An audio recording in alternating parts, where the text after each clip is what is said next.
दिनैनि थारिखआवथ' गोबां रायजो राजानि जि मोनसे खहारि बेखौ नायनानै जोङो फ्राय 70-80 जोङो मोनगोन।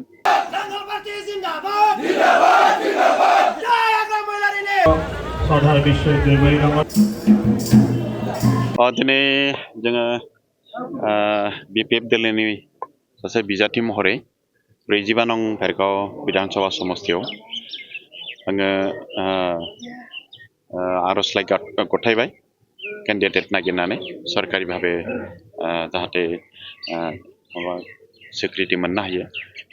दा मोजां नांदों आजे जथेस्थ' मानसिफोर आंजों फैफानानै आंखौ क'अपारेसन खालामदों।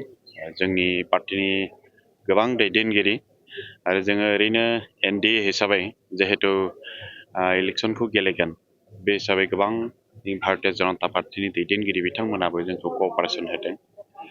ज'है जोङो टंला बिधानसभा समस्ति आरो भेरगाव बिधानसभा समस्ति दिनै ज'हैनो जोङो BPF BJPनि गासै मावथिफोरजों लाफानानै जोङो आर'जलाइखौ गथायबाय।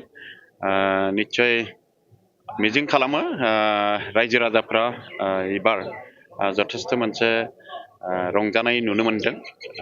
बे बेलायाव जोङो देरहागोना फ्राय रोखा बेखौ जोङो मोनथिदों दानि परिबेकखौ नायनानै। गतिके निश्चय जोङो देरहायोबा जोङो बे जिहेतु उदालगुरि जिल्लायाव जोङो 7 NDA बर्तमान NDAनि प्रार्थी हिसाबै केन्डिडेट हिसाबै जोङो माजबाराव चरन बर' थाबाय, उदालगुरियाव रिहन दैमारि, बिथिं बितुकन चन्द्र डेका टंलायाव थाबाय, आं भेरगाव। गतिके जों 7बो मोनसे टीम जानानै जोङो जोंनि जिल्लानि गोबां मावनो गोनां दं, अनुस्थान प्रसेसान बसायनायनि बाथ्रा दं।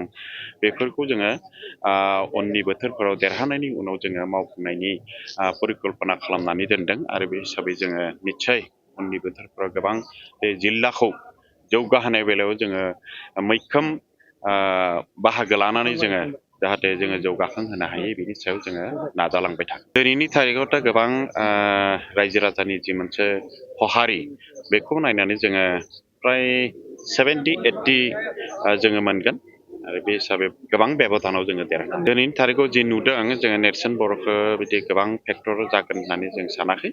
जायखिजाया मोनसे समाव जोंनिमोन बिथाङाबो गेलेदों, बिथांखौ जोङो शुभेच्छा हरदों।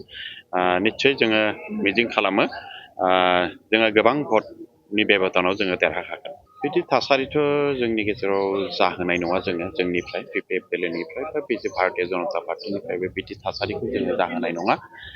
गोजोन थासारिनि गेजेरावनो एबारनि इलेक्सना जे जागोन बेखौबो जोङो नुहुरगासिनो दङ। गोबां परिबेक परिस्थितिया बेखौ खालामनो थिनाखै आरो बेखायनो खोब गोजोन आब्रुथिनि गेजेरजों बे बिसायख'थिखौ जाहोलांनायखौ जोङो आप्रान नाजागोन।